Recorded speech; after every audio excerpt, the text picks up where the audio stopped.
Hi, this is the bad boy, Joey Janela, and you're listening to the Going in Raw podcast, because Joey Janela always goes in raw. This is the American Nightmare, Cody Rhodes, and you are listening to Going in Raw. Hey everyone, Kenny Omega here. In case you didn't know, we have an awesome kick-butt show called Stephen Larson's Going in Raw, and they're going to be supporting AEW every week amongst many other things. Goodbye and smooch. Good night. Bye-bye. Hey, friendo, Steve here. And Larson. And welcome back to Going in Raw, the only pro wrestling podcast you need to be listening to right here at youtube.com/Stephen Larson, and available wherever podcasts can be found. Be sure to hit that subscribe button and the little notify bell next to it to make sure you always get your new Going in Raw notifications. Yeah, that's right. We're also on the Patreon at patreon.com/Stephen Larson. We got a bunch of reward tiers over there. At the $5 reward tier, That's all it takes. you get access to all of our bonus content. Larson, this week so far, we've had a discussion about Seth Rollins and his social media activity. Yeah, that's right. We had just today new WWE 2K20 gameplay. We're on road to break this game, man. Man, there's so many instances where we're just so close. Today's episode, we feature, what was it, an 8-man ladder match? Yeah, featuring not one, but two Kevin Nashes. I mean, look, if one Rawgate Kevin Nash... technology alive and well. If one Kevin Nash isn't good enough for a ladder match, you got two. So that's a lot of fun. Yesterday we had some NBA gameplay, and then tomorrow is Ask Stephen Larson. Yeah, today is normal show. We got to come up with some. And then Monday I did my Joker review. Yeah, I love that. Oh, Brand X, you said. Brand X, right? It sort of straddles the line between Brand X It's and... got to be genuine Joker product and genuine, Brand X. maybe it's like just sort of genuine Joker product, but like expired. Like a little on the It's genuine Joker product. on the moldy it's side. timeless. It doesn't expire. It's like a canned good. Anyways, we do have some new patrons, so I'm going to give them some shout outs. Let's see here. Arcady Harris, Miguel Jacob O, All Eat Wrestler. I wonder if he appeared on the show last night. Damon Maybe Braxton. he was Dark Order's minions. Could be. I wonder, he could be like the NWA's question mark. There you go. Carlos Moreno, Leonardo Solis, and the Tomahawk. So thank you all for your Thank you support. all. The bonus episodes are pretty fun to pretty fun to watch. Yeah. So check those out. Also, you can get access to those if you're a YouTube channel member, which Correct. we have 3 new channel members. Correct. I'm trying to get. Oh, here we go. The Dopest, Marv Hines, and Prime Time Henry Harris. Oh, he's back. Yeah, he's back. Anyways, Lena Bliss here in Super Chat says, Cody sells the best promo and Jericho is the funniest. Those were definitely the punctuating moments for last night's episode of AEW. We're now finished with the road to We are now Full Gear. approaching the off-ramp for Full Gear, We're yes. on the precipice of Full Gear. Yes. Oh, man, that's in 2 days. Yeah, it's in 2 days. We're going to be doing a live reaction stream for Full Gear. Yeah. Starts at 4? I think kickoff. Maybe. The buy-in's at 4? There's a countdown right now on AEW's YouTube channel, I believe. I have not watched it. I've heard good things about it.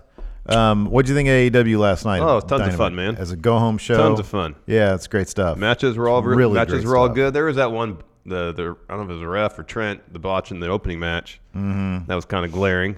Nonetheless, that was a really fun match. No, that was more. We're talking about the 3 count, 2 count thing, Yeah, right? yeah. I know. Was Trent supposed to kick out? I think, wasn't it Pac supposed to have like released his pin so that he could then apply a painful submission? Somebody forgot to do something. That's how I read it. Because I heard the commentators first say that, but then I watched it back again. And when you just look at Pac, I think the intention is to get up off the pin, but usually they grab him by the head and they bring him up themselves. Yeah. It just seemed Maybe like he's supposed to do that. the only one that. Yeah, I don't know. I don't know either.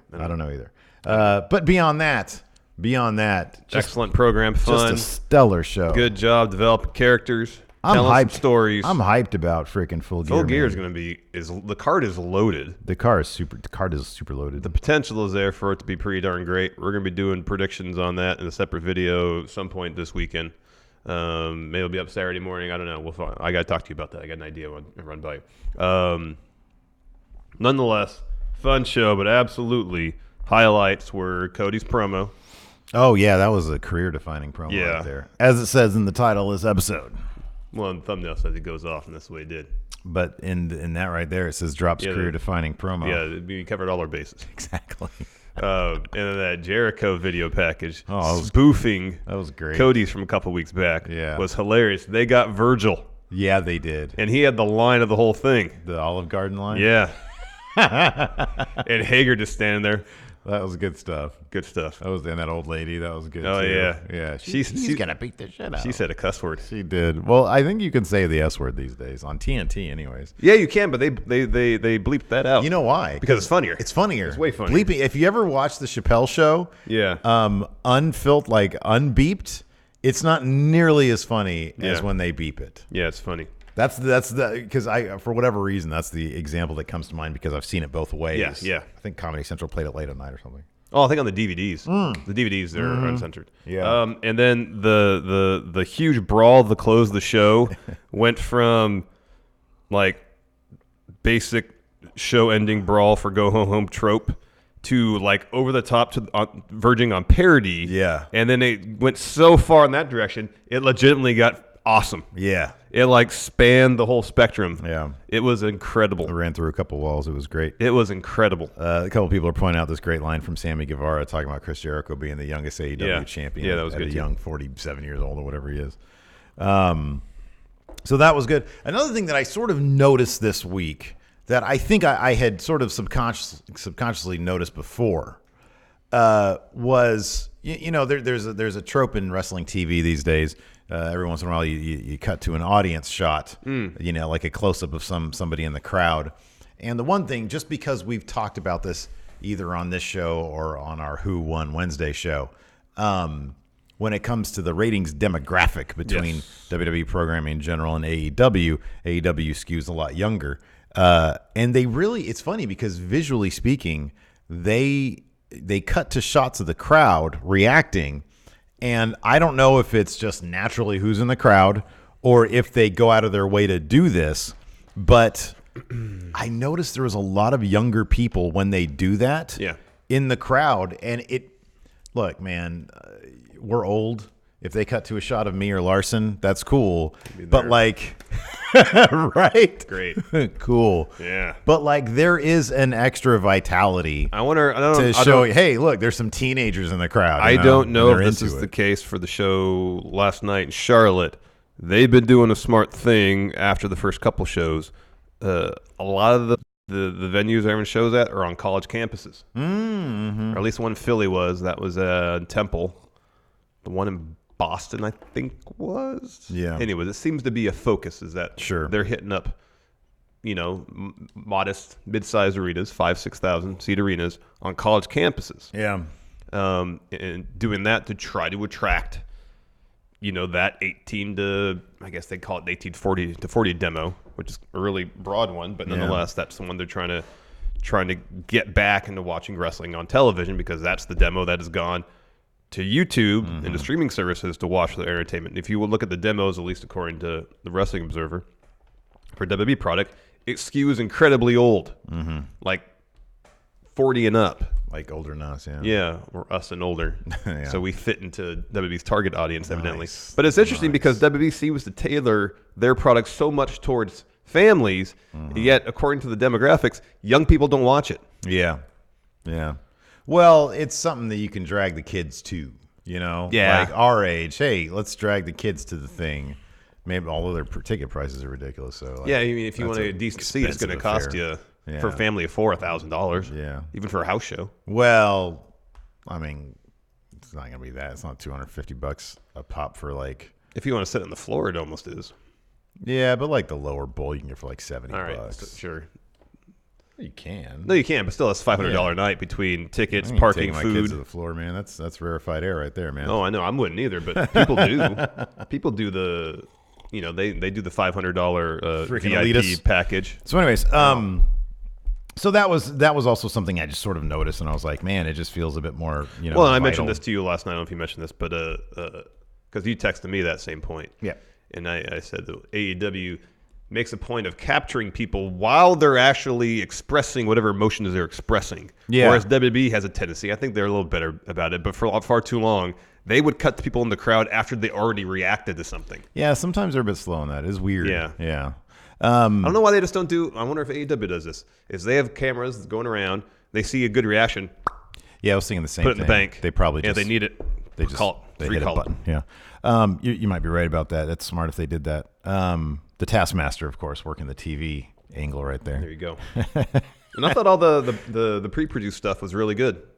Yeah, me too. Again, I'm not on board with the Brandy thing. They should not have had Brandy. I know that she sort of brought Awesome Kong out in the first place back at whatever All Out or whatever. But Double or Nothing. I always get those two mixed up. But they really should have. I think, in my opinion, they probably should have left that role, even though Brandy is exceedingly good at promos. Yeah. She is very good at them.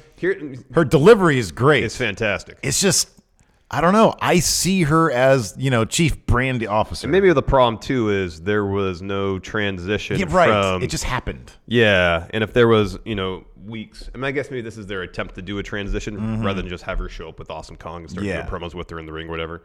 Maybe this is their attempt at introducing this new version of Brandy. But yeah, it had been... Like, for example, was it she got taken out with a suicide dive a few weeks back. Like, use that as the instigating incident for, her making, I guess you would call it a heel turn. I don't know exactly what you call this. But deciding, okay, I'm not going to be out there as a passive observer to thing. I'm going to be an active participant, maybe not in the ring, but in terms of bringing my own talent. Yeah. To the ring. Yeah. I don't know. I just feel like this role it's like she already has a fairly distinct role within the company that we've seen on screen and whatnot. I think that this just for the sake of allowing more people to be on the camera, you could have given this to somebody else, like a Sadie Gibbs or something like that. Just somebody else who hasn't really been featured on TV could be taking this spot instead of Brandy, who kind of already could carve out her own spot. She already has. Yeah, I understand that. At the same time, though, having Brandy be the one to do it carries a certain amount of gravitas because it's Brandy, Yeah, but it's so weird. It's because there was no transition. If there was a transition, I don't think it would have been as weird. But the delivery was great. I thought the production of this wasn't quite as over the top as the previous one. Yeah, it was still heavily stylized, but I think largely to great effect. Yeah, I wasn't into it. Kind of cringy. But otherwise, beyond that, I thought it was a really fantastic show. I think I agree, like most of the other stuff. The women's tag match was great. The Pac Trent match was great, save for the botch, the finish. Neither of us are huge in the Dark Order, but if you just let them wrestle and not have to worry about being, kind of creepy dudes, they can put on really fun matches. Their combo offense is really fun and pretty inventive. Well, Private Party can do no wrong. Yeah, man. So I don't care who you put them in there. I'm not into the Dark Order, though. I don't really... Jericho video package was great again. Women's tag match, great. Yeah. Brandon Cutler, Sean Spears, kind of a throwaway thing, but I guess Sean Spears a much needed win. Yeah. And Brandon Cutler is pretty good in the ring. He's smooth, so yeah, he is. He's pretty good. He's pretty good. So yeah. This Kenny Omega Mox video package, good, and then the main event, tons of fun. So, anyways, it kicked off with Pac versus Trent. Pac. He says it's Pac. Are you gonna say that he's wrong and how he says his own name? I got a gimmick, man. I got to carry on with it. Versus Trent, and of course with Trent was his best friends, Chuck and Orange Cassidy. That's right. This is a fun match. Yeah, it's a fun match. So early on, Pac is just tossing Trent around ringside in the barricades, and then kind of brings him up to the foot of the ramp. Snake Eyes on the barricade, and then slams his head in the ramp. He gets back in the ring. You think easy count out win for Pac. Pac. Oh man, don't see. I'm trying to take you to task so you can fight back. There's a conflict within me now. Oh no, you're like Brandy now. Yeah, there is. Instead he hits a corkscrew tope on Trent and then lands on his feet. Pac's amazing. Yeah, no, he really is. Back in the ring, Pac hits a missile drop kick on Trent. Only gets him a 1 count, then hits a German suplex. That gets him a 2. Pac has a chin lock on Trent. Trent powers out. He tries for a comeback. Nah, doesn't happen. Orange Cassidy comes in the ring, and Chuck's on the apron literally doing this, like running from side to side, distracting the ref. Yeah. And Orange Cassidy does the shin kicks, setting up for some sweet shin music. Pac lays him out with a pump kick. His glasses came flying off. Man, he got destroyed with that pump kick. That was great. Then Pac damn it, see? It's getting over. He starts shoving Orange Cassidy out of the ring. Yeah, and they're brawling on the floor. Pac sends Trent to the barricade, and the Trent just bounces right off with a spear. They're both selling it. They both get back in the ring, beat the 10 count. Trent hits the Shining Wizard on Pac. Pac kicks out. Pac goes for a lariat. Trent avoids it, hits a tornado DT, gets a 2, and then Pac rolls outside. Trent follows. Bad move, Trent, because Pac drops him on the floor with a brain buster. They both get in before the 10 count. Pac goes right to the top, hits the black arrow. You think for the win. No, the ref stops counting the pin, even though nobody kicked out, nobody did anything. No, Pac did. He just barely. Didn't he like lift himself up? Not fully. Maybe he made maybe a slight motion this way. I didn't notice any dramatic motion whatsoever. Yeah, I don't know, man. About to fire up one of these illegal wrestling streams. We can get to the bottom of it. In any event, I mean, it's not a big enough a deal. He locks on the brutalizer and wins, and then has a promo afterwards. Yeah. He's going to destroy Hangman Page. Mm-hmm. I wonder. I don't know. I'm not going to focus on a botch too much. It happens. Whatever. Yeah. It's just I wonder if he hit that, and then maybe he remembered that he was supposed to do the "Hey, I'm really going to hurt this guy" finisher, and then he was like, "Oh man, I was supposed to go right into that." It's like, forgot. I'm comfortable here. Whatever. Anyways, during commercial, we got to see Cody walking around backstage in the picture-in-picture, the Dark Order and Private Party each preparing for their match. Like the Dark Order thing, it was brightly lit. Yes, it should have been like in basically in complete darkness. Here's the thing, though. Like on one hand, they had Minion tying Evil Uno boot. Yeah. Okay, I get that. That fits with the whole thing. But then Stu Grayson back there with the Resistance band warming up. Yeah. Mm-mm. Yeah. Mm-mm. That doesn't. It's not. You're not supposed to do that. No. Because I mean, anecdotally, like from what I've heard from wrestlers, they do that just to look better. Yeah. It gets some blood going to your muscles. It gets a little bit of a pump on. Performance thing. No, it just gets a little bit of a pump on.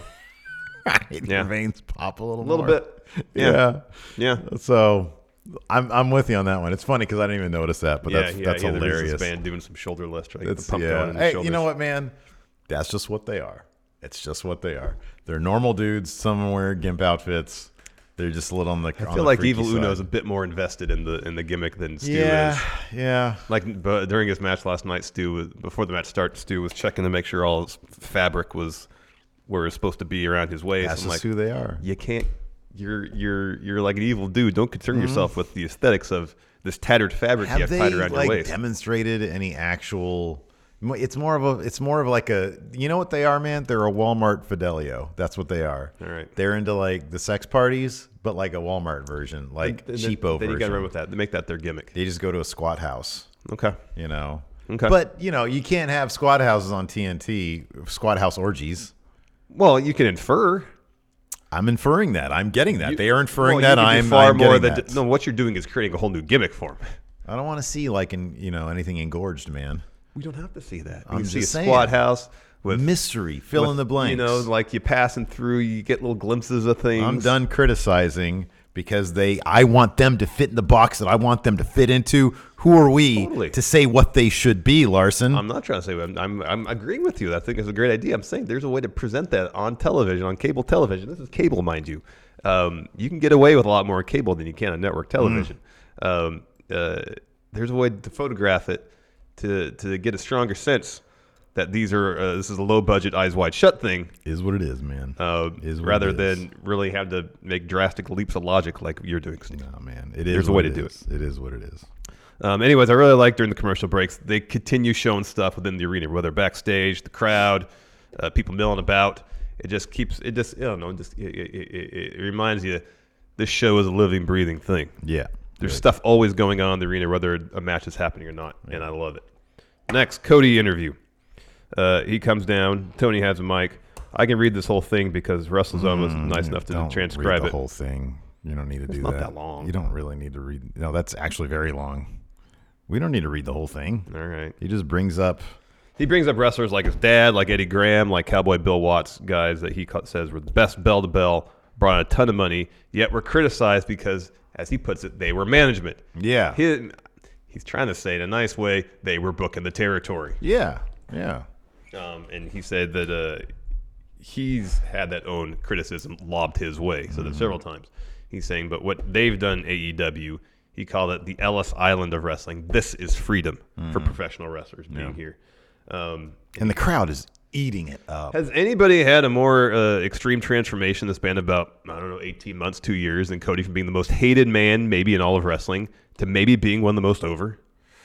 Well, also just, from when he left, and I know it's been like 3 or 4 years, but from when he left WWE, having the perception of, okay, I'm not sure I could ever think of Cody as anything but a mid-carder, no matter what he does, to holy crap, this guy's telling the best stories in wrestling. Yeah, I agree totally, completely. And so Cody says, get my new shoes dirty. Sorry, man. Says he's heard the criticism and says, so if he doesn't beat Jericho Saturday at Full Gear, he won't ever compete for the AEW title ever again. I love this because he's not going to win. Yeah. And it's taking him out of, competitors should be hungry for the title. Yeah. That's what they should be doing. But it takes him, number one, Cody is probably better in programs where there isn't a title involved. I mean, we saw this with Dustin. And so, this is a terrific build. He's losing, and that takes him out of that picture because there's a million people waiting in line already. Yeah, he doesn't need it. No. His legacy is going to be cemented with how well AEW does. Yes. Titles aren't going to play a huge part of whatever his legacy ends up being. Agreed. It adds drama to the match, and especially, and I don't know if I want to see an hour-long match, if this goes to the time limit and it's left to the judges and it's like 2-1 favor of Jericho, that's like the most heartbreaking way for Cody to not only lose the match, but losing out on maybe ever becoming AEW champion. That being said, since he wasn't pinned or submitted, 2 years down the line, there's like the title's vacant. They want to have some sort of tournament. Oh, he knows darn well that you can write your way out of that. Yeah, exactly. I mean, literally, look at over there, NWA. Tim Storm was like, I can't ever do that again. The guy who offered up that stipulation, Nick Aldis, pulled Tim Storm inside and said, Don't say that. Come on. Anything's possible. Anything's possible. Anything's possible. This is wrestling. We can do whatever we want to do. All you got to do is get the Smashing Pumpkin guys to say it's okay. Yeah. So then, by the way, I apologize. Maybe you really want to read that whole thing of Cody's. No, I don't have to. But I was thinking maybe with this. What if after this we'll film you reading it and we'll put it up for the patrons? We'll do it for over. No, we'll do it. We'll do an overrun bonus show. We'll do a dramatic bonus show. reading. We already have bonus show, man. Oh, that's true. Okay. Yeah. So right. maybe it'll be a dramatic reading. Fair enough. Yeah. Or then I can do an Undertaker version. Can I do an Undertaker version? I mean, if that's what you Who really are you going to do yours as? I was just going to do a dramatic reading and just like the generic reading. So Larson does it and then Undertaker does it, and we'll put it up for a vote. Who did it better? Yeah, kind of like a good idea at first, but now you're making it too ridiculous. I'm not interested. Anyways. Oh, can I do it as Dusty? Listen, baby. Is that disrespectful? It might be. Listen, baby. It might Jericho, you a stupid dick. It might come off as a bit insulting. So anyways, Cody starts going off on Jericho. Says, I didn't read it in your book, The Lion's Tale, which you can buy on Amazon for $3 right now. Oh, it was great. Yeah. Or at any flea market. Yeah. About how your upbringing was so rough. You keep calling me a cowardly millennial. Yeah. And while you were brought up in an upper class home of a hockey star. Yeah. Ted Irvine, that's Chris Jericho's dad. We have the same silver spoon born into our mouths. Yeah, and he calls him a stupid dick. And says, he's a carny succubus, and I'll tell you why. Because you need this generation more than this generation needs you, and that's why you surround yourself with impressionable youth. So good. Yeah. So good. It's amazing. He wraps up saying, more or less, there's going to be an inevitable showdown between the Inner Circle and the Elite. And when that happens, it'll be a match. Shoot, I'll pull it up because I have the thing here. It's what they used to market War Games originally. A match beyond. It'll be a match beyond, and we're going to eat you alive. That's how he closed it. That's so good. Yeah. And the crowd was just, oh. And then everybody on Twitter was just like, oh. Yeah, it was good fantastic. stuff. It was good stuff. Riveting, dramatic. It's how you talk people into a building. Oh, yeah, for sure. Absolutely. After that, we had the Dark Order versus Private Party. And so the winner of this match would be put into the tag team title match at Full Gear as a triple threat type deal. Yeah, but they really could have done without those third place medals. Yeah, it was a bit much. Like, does anything scream Party City? SCU had their gold medals on. Yeah, I know, but they also have tag titles. Yeah, no, your eyes I go to didn't those. notice this, but when they cut to what I assume is the Spanish announce team. with Dasha. With Dasha. Yeah. Dasha's there. Had she been there before? I think one time we were watching a show and she was sitting in the timekeeper area. Oh, man. That is awesome. I didn't notice if the Lucha Bros were wearing theirs. I didn't notice that either. Probably not. Chances are not, because they're really cool. Like, part of SCU's gimmick is they're dorky, you know, and it's very charming. We'll see if Private Party comes out to, spoiler alert, they won this match, to Full Gear with their bronze medals. See, they could rock it because it'd be ironic. Yeah. But, like, when the ref holds them up, it's like, really? I kind of chuckled. Party City. No, me too, but I'm not sure that's really... Maybe it is what they want. I don't know. I feel like the Young Bucks are pretty self-aware. Private Party, they've got a freaking velvet rope there, so maybe they're in on it. Here's what I noticed. So Lucha Brothers went to the Spanish announce table to commentate in this match. They were sitting down. Why couldn't they bring SCU over some chairs? They had to stand up with the headsets on during this whole match. Oh, that's a good point. I didn't even think about Bring that. us some chairs. Yeah. Let them be comfortable. Speaking of which, you mentioned commentary. What do you think commentary this week? Apart from JR calling Jericho El Champion rather than Le Champion, I thought it was fine. I thought it was fine. Yeah, I didn't even notice that. I thought JR was trying. Well, there's two things. There was that, and then Dasha's co-hosting AEW Dark. oh, that's cool. Maybe it's a reason for me to watch. I believe during this match, where Stu Grayson hits a huge Uranagi, Excalibur called it as such. And then JR said, "Oh, it looks a whole lot like a rock bottom." Yeah, he did. That there looks like a rock bottom. It's like, don't you know? Shouldn't you?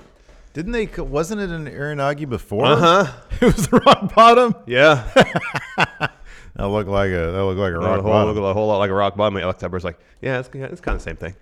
Like, you can. Here's the thing. Like, there is. I mean, if you mimic the mannerisms of a rock bottom, I suppose at that point you can just call it a rock bottom. But because the Rock did kind of something specific with it, kind the of. person taking it sort of jumped up a bit. Like, there was he sort of did this. There goes my coffee. And No, an I Uranagi just- can be a bit more. There's subtle differences, but the rock No, it's bottom's just an Uranagi. basically an Uranagi. Yeah, no, I know. And Excalibur's like, yeah, it's pretty much the same thing. But if JR could just focus on enhancing the emotional story being told in the ring or in a macro level. He's so old. That's too much to ask. He's too But that's old what he's for best that. at still. He's too old to But that's change. still what he's best at. Imagine this. You're known for being the best. And here's the thing. I agree with you, okay? I agree with you that he should do that. I'm just saying the man is like a million years old. But, and could you imagine, hold on a second, being known for something that you're the best at in your business, and then you're asked to do something different and let somebody else do that, and they're doing it different than how you did it, and you're super old. Yeah, I understand there could be problems, but at the same time, JR is supposed to be a professional. Yeah, but when you're that old, you can't expect anybody to do anything. But I felt like last night he was focusing a lot more on just, okay, I'm not here to call the moves anymore. I'm here to enhance the story. Yeah. And when he focused on that, he was pretty good. He's either going to get sick of this or he's going to eventually... Don't get me wrong. When he's talking that rock bottom comment, that was his true feelings coming out. I know. He's either going to get sick of this or he's going to simply just start enjoying the chemistry with Shivani and and Excalibur. And I felt like at moments he was doing that last night. I hope it's the latter. Yeah. Because I think that I see that too. I think that they eventually, if JR sticks it out, they're going to have a good time. Yeah. And they're going to gel really well. Yeah. Shivani seems like he's having a blast. Oh, absolutely. He really does. Absolutely. Excalibur seems like he's like, man, I've dreamt about this for a long time. That being sitting next to JR, he's just a grumpy old. Yeah, I know. Grumpy old man who the business has kind of passed him by a little bit. Yeah. So anyways, bell rings. Stu Grayson lays out Mark Quinn immediately. Dark Order get the upper hand early. And then Private Party makes a comeback with some double team offense. And then Evil Udo pulls Stu out of the ring. They take a breather, collect themselves. Stu comes back into the ring, tries to sneak attack Isaiah Cassidy. He evades it, hits some strikes, and that's when Stu responds with a massive Uranagi. And then during the whole commercial break, Dark Order's in control. Eventually, though, Uno goes for a suplex on Isaiah Cassidy. He fights it off, hits a suplex of his own, gets the tag to Mark Quinn, and then rather than see the situation where they get the hot tag in for the babyface and they clear house, nope. Uno lays Quinn out immediately. And then Dark Order hits this pretty cool top rope elbow backbreaker combo for a 2. A lot of Dark Order's like combo offense is really good. Yeah, it's fun stuff. It's just the character stuff just isn't working.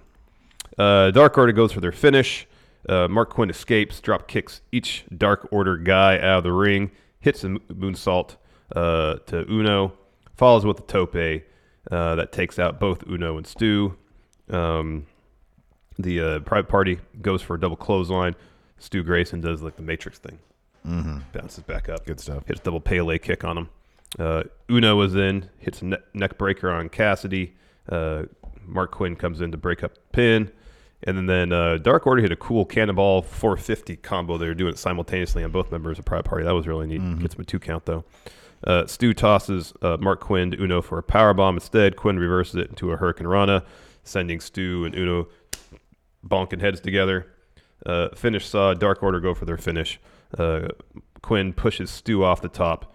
Private Party hits Silly String on Uno, takes him out of the equation, and follows up with Gin and Juice on Stu Grayson for the win. It's always fun when that can come out of nowhere. Oh, man, that's a hell of a move. It's so great. Yeah. Boy, that's a fun one. So, yeah, they get the third Private Party winner of the third place medals, and they were inserted into the match at Full Gear. Yeah. My worry is that they're in that match really ultimately just to take a pin. Well, that's okay. It'll be really good. It'll be a fun match. Yeah, that's okay. They're not going to take those titles off SC right now. No. So that's cool. Probably, I'd imagine if anybody's going to take them off, it's going to be X-Lax. Yeah, eventually down That the wouldn't line. surprise Seems me. like it. Yeah. Maybe at February, if they have another pay-per-view then. It fits into their quarterly What happened? schedule. I Jeez. just dropped my phone. What is going on over there? I need more coffee. We need to bring the Keurig over I here, know, dude. man. So we can just be like, These because last 2 I'm days- done right here. I'm running low. I'm finished. These last 2 days have been running exclusively on coffee, I feel like. I've just been really enjoying it. Like, I feel like I could do without it, but why? Like, just right there, and then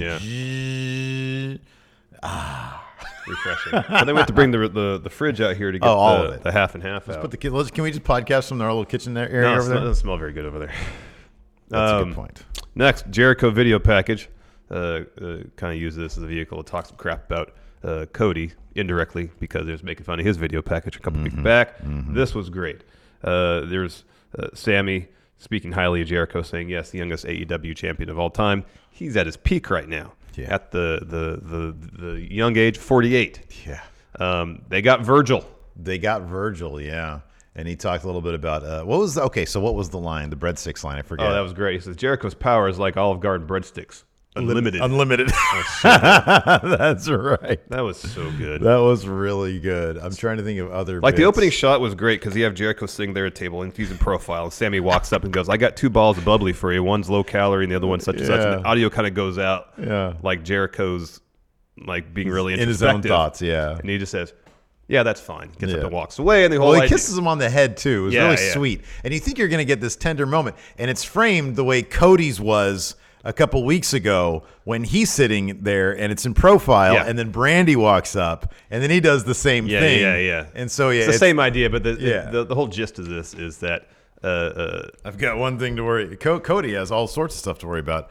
I've got one thing to worry about. What kind of bubbly am I going to have? Yeah. But it's all it's like it's tongue in cheek. He's like, oh, it's such a burden being champion, but at the same time, the only person that can assume that burden is me. Yeah. Essentially. Yeah. But it was great. All the I don't even call them reaction shots. The anti-reaction shots of Hager. Yeah, it was just good. stand there. Yeah. With like no expression. Yeah. Great. Oh man. The little bits from Santana Ortiz. Great. Sammy Guevara was great in this whole thing. The old lady they got who's cussing. Awesome. Sammy Guevara has this wonderful he's really good. Like, I think it's been most interesting to see him fit into a character purpose. Before, when he was wearing the bear stuff and he was just, It was like a mishmash of various ideas. and it's like, I get it. He's doing the guy who's on the rise and he's really good and he's trying to convince people of that. But it's sort of the power of being in a faction as well. The writing's really good, but like being in a faction And you can really find yourself if you have a purpose.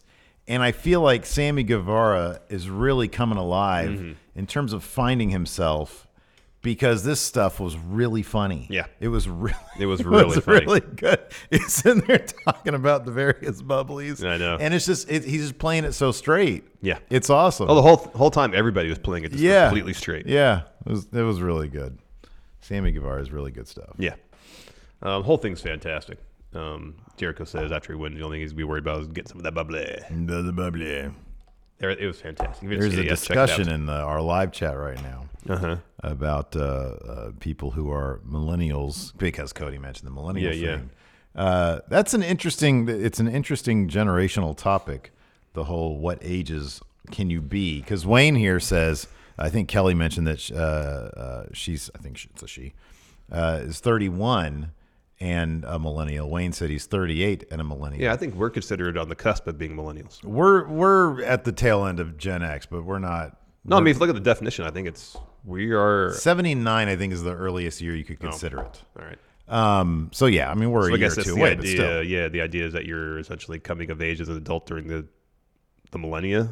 Is that what it is? It's something like that. That's a huge span then. I've always felt this is such a tangent. I've always felt that the I think it's referred to as Gen Y, maybe it comes after millennials. I kind of feel like a lot of the criticisms aimed at millennials are actually aimed at that age group. That's why it's always kind of confused me. Yeah, I actually hadn't heard the term millennial for like a couple of years ago when it started becoming a thing. Yeah, I know. So I don't know. It's kind of silly. Yeah, but yeah, we're Gen Xers, man. Yeah, whatever. I don't really care. Next, great tag match: Jamie Hayter and Emi Sakura taking on Shanna and Riho. Yeah, this is really cool stuff. It was awesome. Riho and Shanna with the advantage early on Emi. My wife was watching. Oh, Rich says 83 or later. That's interesting. I wonder if the definition itself is fairly nebulous. I think they are, yeah. Wayne says 81. What I'm talking about. So Emi, she's got the Freddie Mercury gimmick. Yeah. And so my wife's sitting there and watching while I'm watching AEW. She's like, why does she have a mustache? She really likes Freddie. Well, because Freddie Mercury. No, I explained that to her. Yeah. Because she didn't know. It's like she's got the mic stand and the mustache, but then she took the mustache off, and my wife made a point. It's like, oh, she took the mustache off before the match started. I was like, yeah, you can't really wrestle on a mustache. He goes, yeah, it would sweat off. Yeah, eventually. Like you faced that problem sometimes. Well, as the Jesse Gas character. Yeah. But that was just really weak adhesive also. Oh, all right. I wasn't, honestly, it was fine in here. I wasn't sweating. It was just the adhesive. I mean, I'm kind of greasy, but Patrick said, okay, boomer.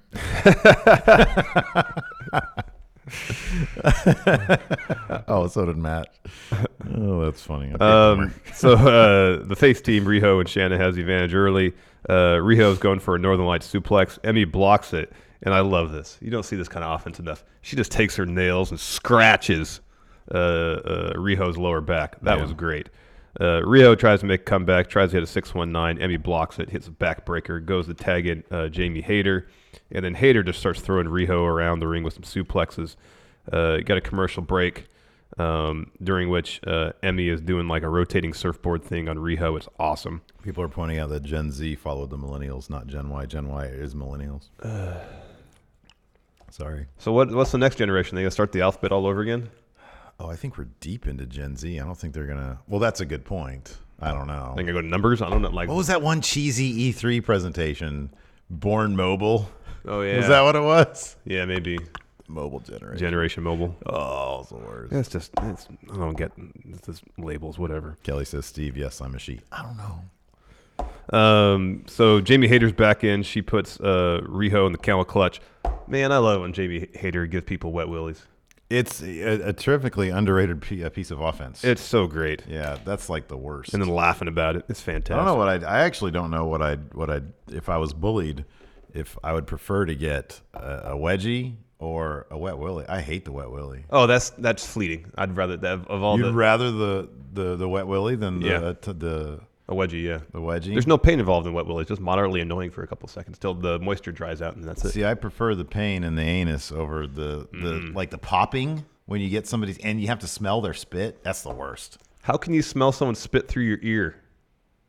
It's not through your ear. It's in close proximity to your nose. It's just right here. I mean, it's not that much. Whatever. I have very powerful olfactory sense. I know that's not exactly the case.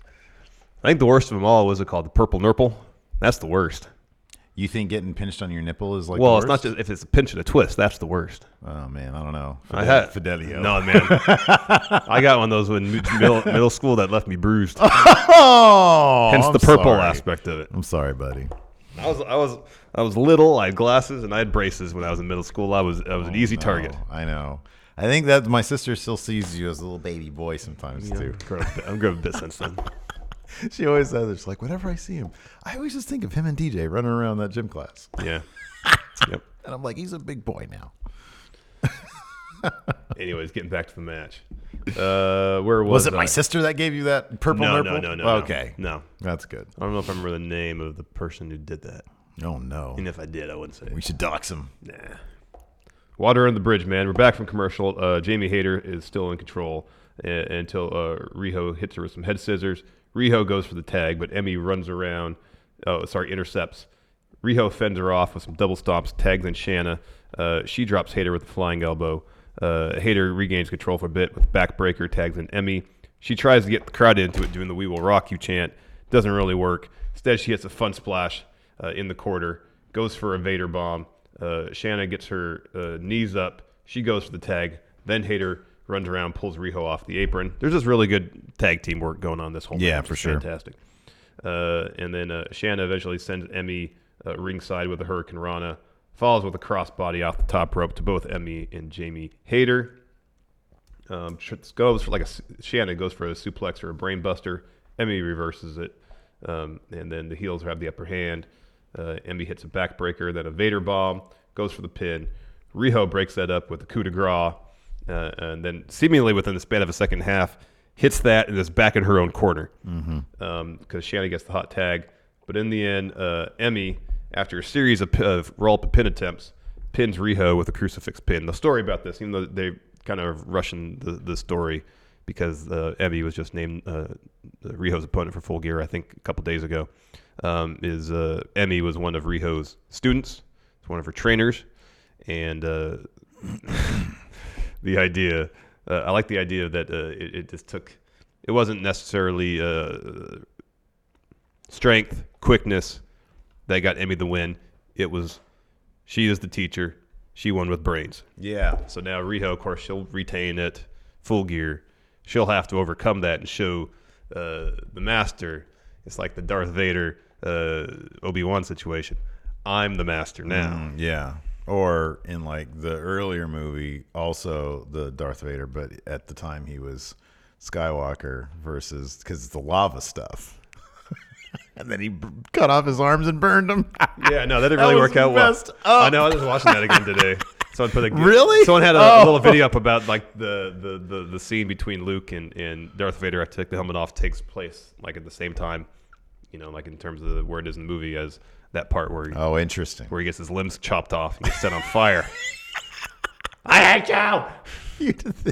You'd think that Obi-Wan would have just finished the damn, like, man, you are suffering right But now. here's the thing. So it starts Go out, and cut his damn head off. It starts out because like his legs are kind of close to like the lava river. Yeah. Or what's left of his legs. Sorry. Yeah. And so they ignite. Poof. Yeah. In the span of like 2 seconds, he's fully engulfed in flames, like, you know, like whatever's left of his legs up to his head. Yeah. And he's, you know, burning alive, screaming, "I hate you" at Obi-Wan. Just close off his throat, like suffocate. Just go cut his head off. He's He's got a lightsaber in his hand. This is your buddy.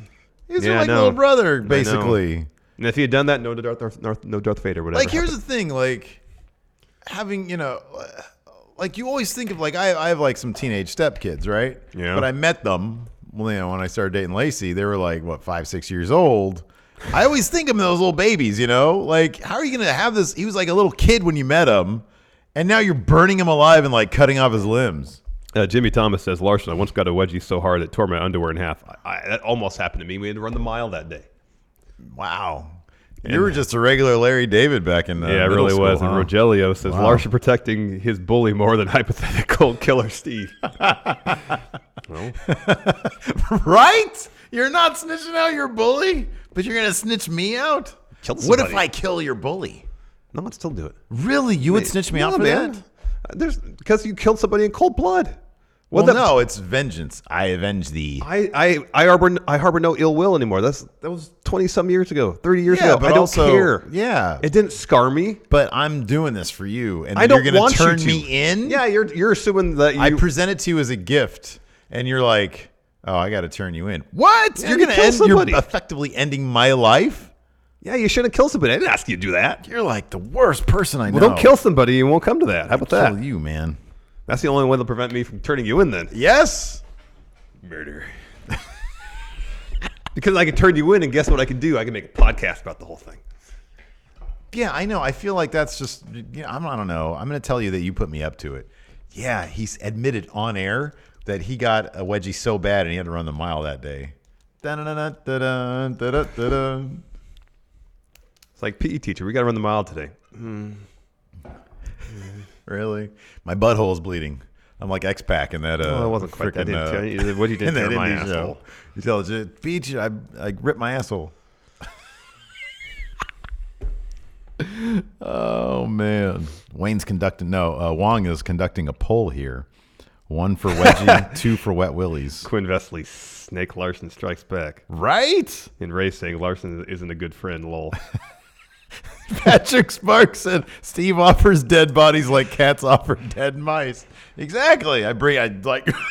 You hear Anybody who's wronged me in my life that you think is wronged me, you just present to me. You're sitting here and you hear coming up the steps. Dum, dum, Oh, God, not again. dum, dum, dum, dum. Hey, buddy. Dunk. Like, I didn't ask You're you to like, do who this. even is that? Oh, I remember in the 7th grade.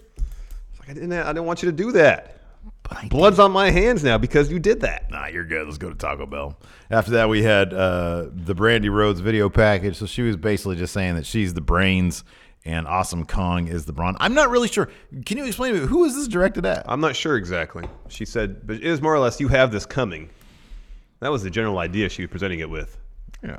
But I don't know exactly who the subject of the promo was. Me neither, man. Me neither. But she was sitting in like a chair throne type thing. She had a glass of wine. Mm-hmm. It's pretty cool. I didn't mind it. I thought it was stylized. It was interesting. Oh, I love that people are sort of sharing their sad stories in chat right now. See? Wong said, I ate lunch alone in the 12th grade. That's sad. But now he's got a whole wealth of friendos who know him about Wong News. Wong News. Anyways, after that, we had Brandon Cutler versus Sean Spears. Whenever you see Brandon Cutler, you know he's about to tell you somebody needs a win, so they bring out Brandon Cutler. Yeah, but I like or it. Trent. I mean, that was kind of the thing. Look, man, it's wrestling. One of the conventions is you got a powerful guy who needs a win.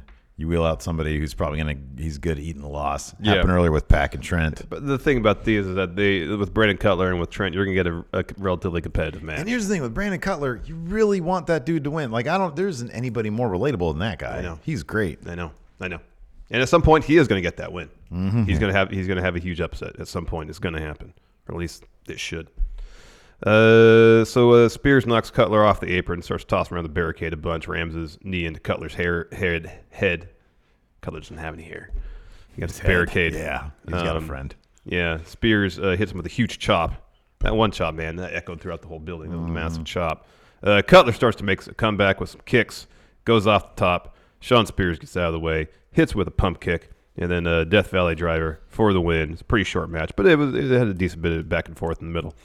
Tully brings a chair into the ring, and then Joey Janela runs down to make the save. So we're going to get ourselves a Joey Janela, Sean Spears program. Mm-hmm. That'll be fun. Yeah, no, I love that. I hadn't seen the bit before. I don't know what it was from when he tried to take his tooth out. No, I hadn't seen that either. What was that They from? showed like a little clip of him with some pliers trying to take Joey Janela's teeth out. Oh, I missed that. Yeah, it was like really quick. I assume it happened maybe on Dark or something. Wow. I don't know. That was crazy. It's pretty crazy. After that, a pretty brief Kenny Omega, John Moxley video package. Kenny's like, I thought you'd be excited for Oh, Johnny says at the end of Dark, they set up a cool angle with Spears and Janela. Cool. Okay, I think that's what it was. It was during Spears' like elongated entrance because he takes forever to get down he does. there. Kenny was like, I thought you'd be ecstatic. We're getting a hardcore match. What do you expect? Some chain wrestling? Yeah. You want to chain wrestle with me? It was pretty cool. But, Yeah. but there was that one shot though when Mox is in the fake hospital with the the lights on the wall. Little cheese ball, huh? Too much. That seems like something he'd poo-poo on WWE. Yeah. Well, maybe it was a reference to the It could WWE be. It bit, could be. you I know? thought that too. Yeah. That leads to our main event. Hangman Page and Kenny Omega taking on Inner Circle members Sammy Guevara and Chris Jericho. Did you notice at the start of this match a little subtle storytelling thing? Because they've been saying, I know I'm being the Elite, and they've mentioned on the show a rift developing between Page and the Elite, where to start the match, Hangman was like, I want to start, and Kenny's like, no, I'm going to start. And Kenny was literally doing this, saying, get out of here, Yeah. Adam. Yeah. Little subtle things like that. That's going to be interesting, man. Yeah. That's going to be interesting. So it starts. Oh, and Kenny's like, I want Jericho. Oh, that's right. It was his tongue, not his teeth. Gotcha. Pliers, he's going to take his tongue out because he runs his mouth. Yeah. Kenny was like, I want Chris in. I want Jericho in. And Jericho was like, all right, fine. Tags in. He's about to start, and he just goes and tags Sammy in. Right back in right away. So it starts out pretty technical between Sammy and Kenny. Oof. Yeah. And then Kenny just starts chopping the hell out of Sammy. Man. All over the place. Those are just chops all over the place. They're just echoing throughout the arena. It's Kenny great. has some really underrated chops. Hangman Page gets tagged in. Cowboy shit chants begin. And then he and Kenny hit some pretty cool double team offense. It's a shame if Page hasn't fallen out with the Elite, because whenever he tags teams with any of them, it's good stuff. Jericho's in. He hits a boot to the mouth from Adam Page. Eventually, though, hits missile drop kick. Heels now have an upper hand until Page gets tossed in the corner, rebounds out, hits a lariat, tags Kenny in. He starts taking it to Sammy, but then Sammy hits an instigiri. Kenny responds with a drop kick. You got Kenny about to go for the Terminator tope. Hager clubs him in the back as he's running against the ropes. Sammy hits him with a drop kick. We go to commercial. We come back. Jericho's in. Kenny avoids a lariat from him. He gets the hot tag to Page. Page clears house, hits the fall-away slam on Jericho, Pescado on Sammy, gets back in, lariat to Jericho, goes for Deadeye. Jericho escapes. He tries for a lion tamer. Page escapes that, instead sends Jericho from the ring. Kenny sends Sammy out. Hager catches him. Kenny follows with the tope. Page follows with the moonsault off the top rope of the floor on Jericho. Jericho's tossed back in the ring. He's distracting the ref. Pac comes in, hits a low blow on Page on the apron, and then I like your note here. I know, got to type fast sometimes. Yeah. Jericho hits a Judas effect on Page for the win. I loved, speaking of the Judas effect, I love the bits with him practicing Judas effect. Oh, yeah. During his training I know, it's montage. great. That was awesome. So the Inner Circle, they're beating down Page. Kenny kind of like briefly on the edge of the frame tries to make the save and takes one kick and is sent back to the floor.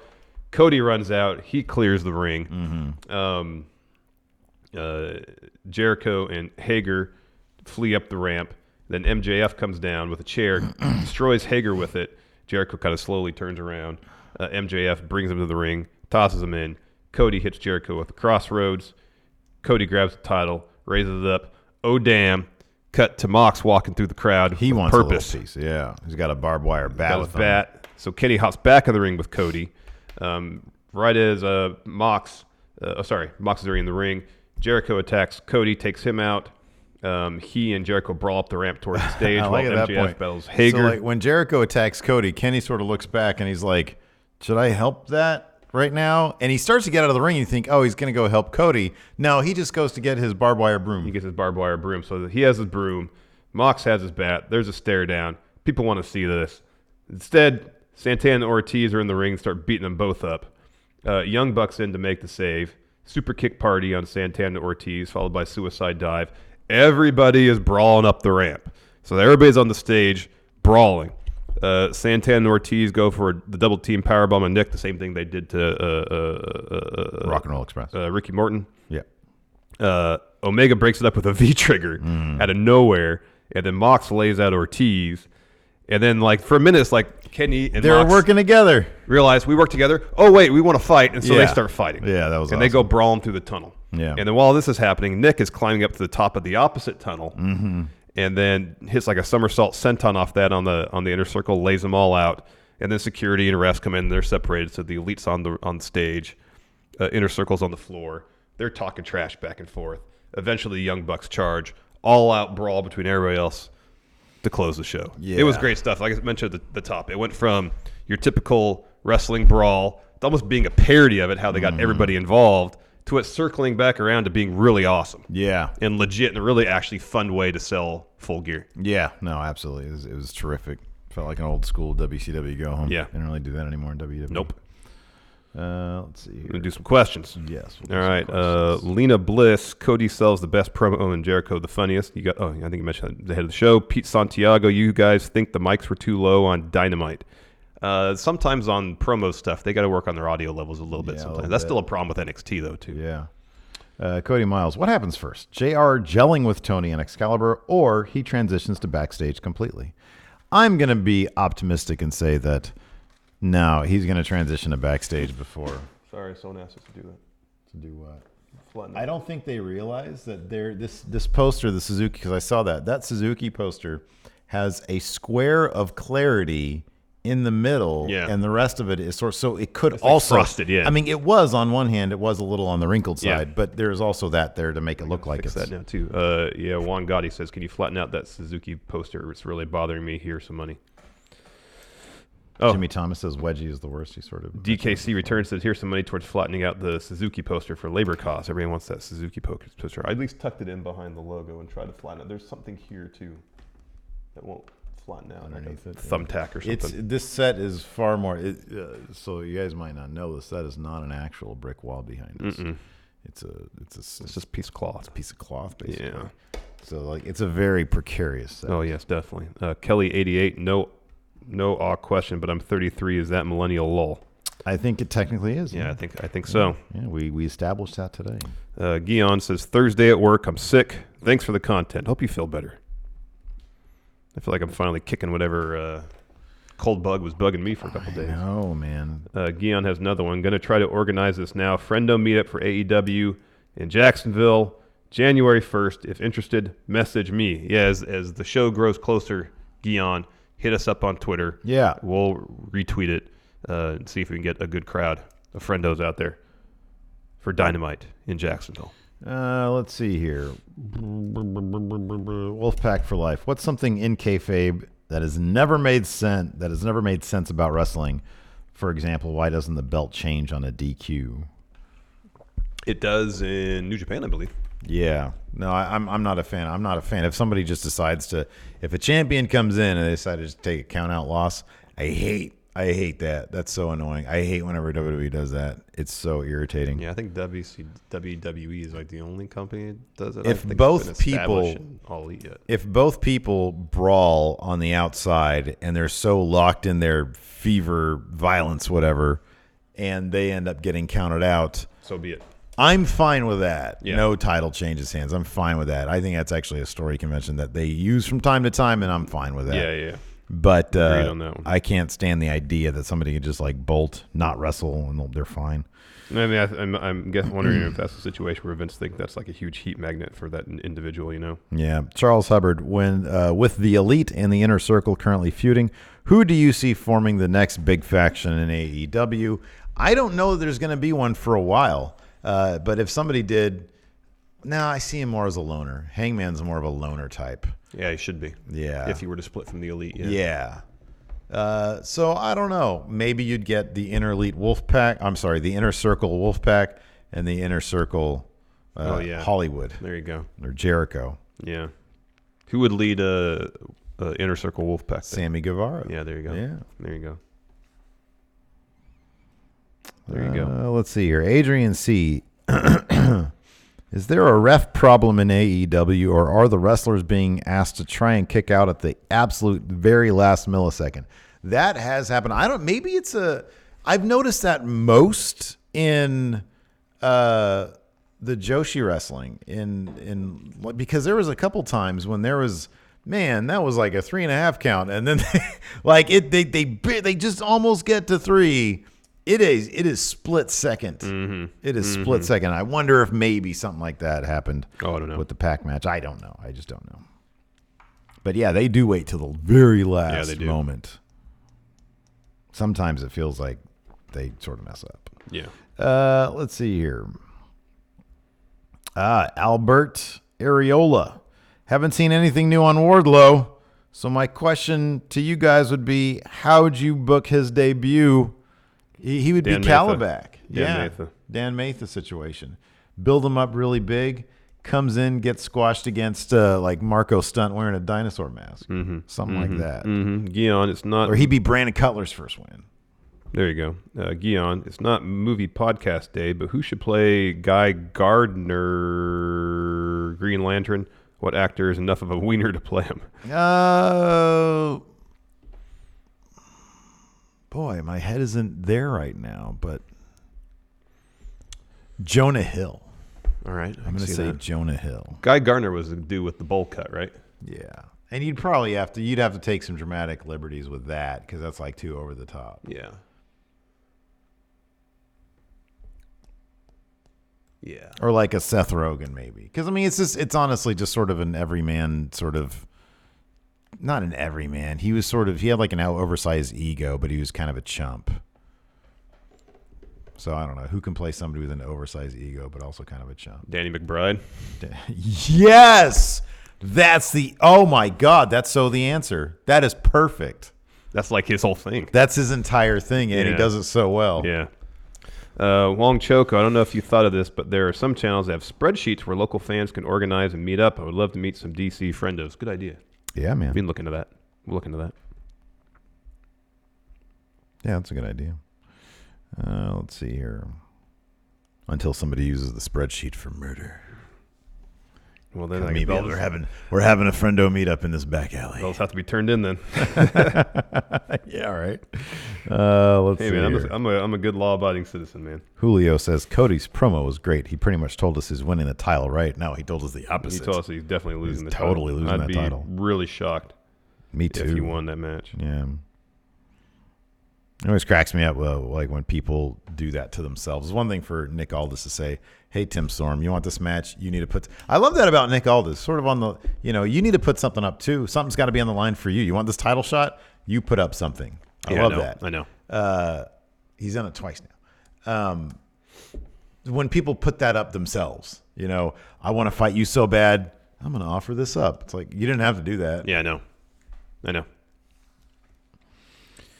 Ryan Mizushima says, what match will be the show stealer at Full Gear other than the main event? I mean, dude, take your pick.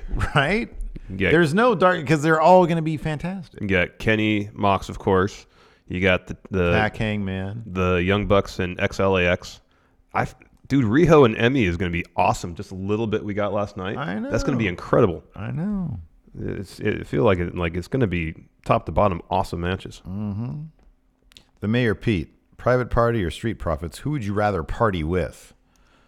Well, Private Party, we've seen a bit more of how they party, and it does involve more like going to clubs and doing cool stuff, or like at Dave & Buster's, as opposed to Street Profits. They hang out at like the park. And I feel like Street Profits play some ball. That's I fun. feel like Street Profits bring the party to wherever they're going. Yeah. Whereas Private Party at party places. That seems more high budget. I'd rather go to a club than like, hey, meet up down at the the park. But we did see Private Party at the after party for Double or Nothing, and they were pretty mellow. That's a good point. To be fair though, wasn't exactly the best party. And it wasn't really a private party anyways. No.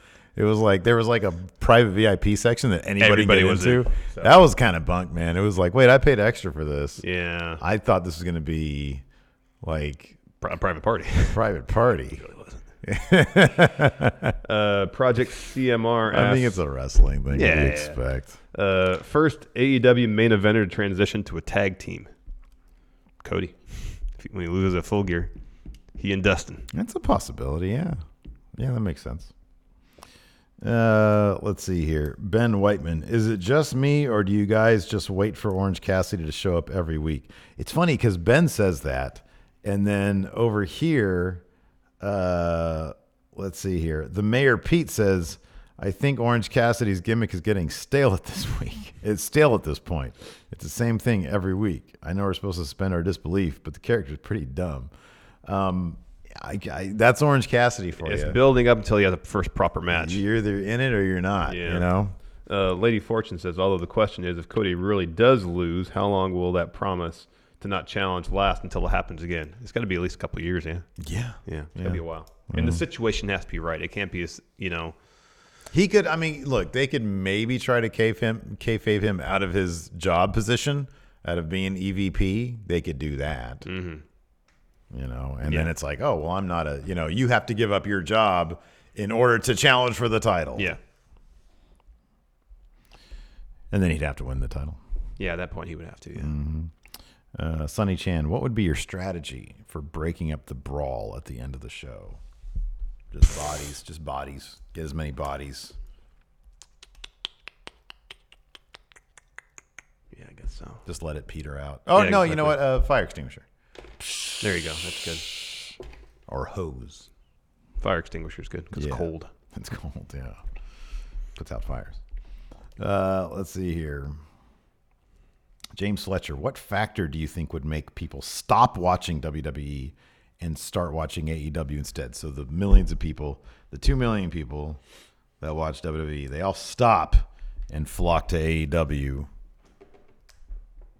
AEW would have to rebrand to WWE somehow. Like Brock Lesnar would have to go to AEW. Oh, that would bring a lot of people.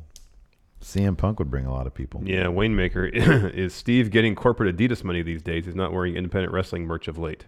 Hashtag Steve sold out. Oh, no, they had a sale. Au contraire. I've got my Medusa complex shirt underneath, which I'll be sporting for our NXT review. There you go. Yeah. Plus, I've got some Nikes on for my shoes. There you go. Jen Lee accepted NXT rating 500,000 plus network views. Is that what the numbers are? I think that's just maybe an educated guess. Could be. That number, I don't know if they've ever. I don't know if they've ever released the actual numbers. Yeah, I don't know, man. Anyways, I think that's it for the show today. Thanks everybody for tuning in. We do appreciate it. Till next, we got NXT coming up in like an hour or so. Well, if we watch NXT UK, probably like a couple hours. Don't promise that. All right, I wasn't promising anything. I'm just saying. Thanks everybody. We'll talk to you later. If.